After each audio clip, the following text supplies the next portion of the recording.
So number two, and it's really interesting when you lock in the first one with this second axiom, better to pay too much than not enough. What does that mean? So this is a sales close I use. I use this as a sales close all the time.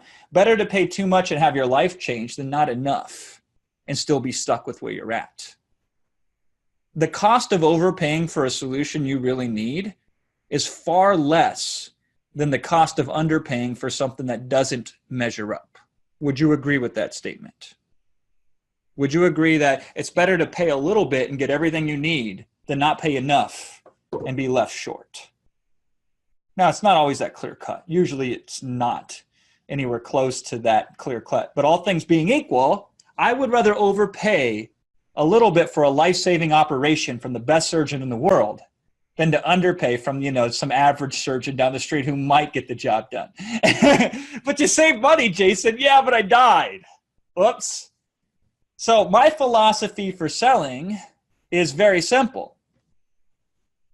Again, I would rather run the risk of my clients overpaying for the value they get and just being very confident and comfortable that I gave them the best offering I could. I would rather run the risk of somebody paying a little bit more than they should for my products than not paying enough. And I'll tell you why. And we see this all the time.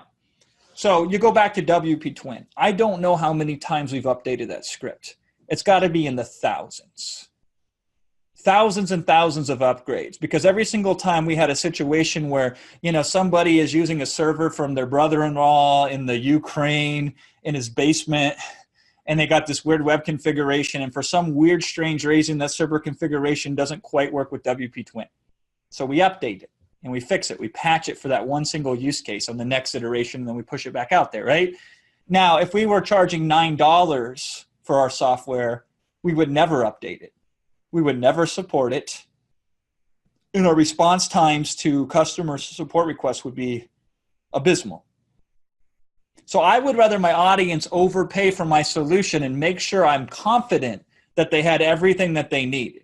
I would rather put more padding into my profit margins just so I can, if need be, and reinvest that in the infrastructure of my product and to reinvest it in my customers, than to go to try to do that and not have enough.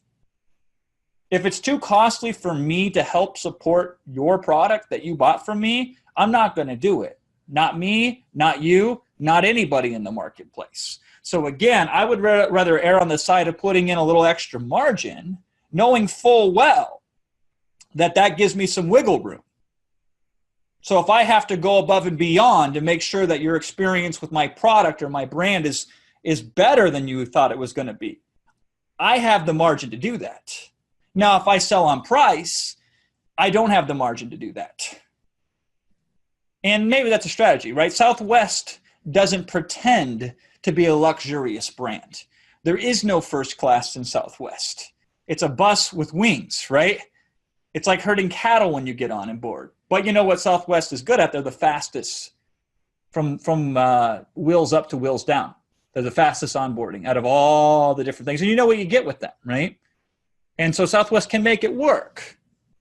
But if you're running a economy-based type of offering, you can do that kind of things, but you got to build the whole company around it. Most business is better off being done where you look at how can we create a superior solution. The problem with creating a superior solution but not having any margin to go along with that is it won't stay superior for very long. The cost to support it will go up, your incentive to want to support it will go down, and your customers ultimately will leave saying, man, it could have been good. Because at the end of the day, honestly, do you remember a majority of the purchases that you've made over the last 6 years? No. There were purchases at the time that you made them that maybe you considered very deeply the financial impact of such purchases. You're like, that's a lot of money to buy that thing, right? 3 years go by. Do you remember how much it cost? No. Do you remember what you felt as a result of using that product? I bet you do.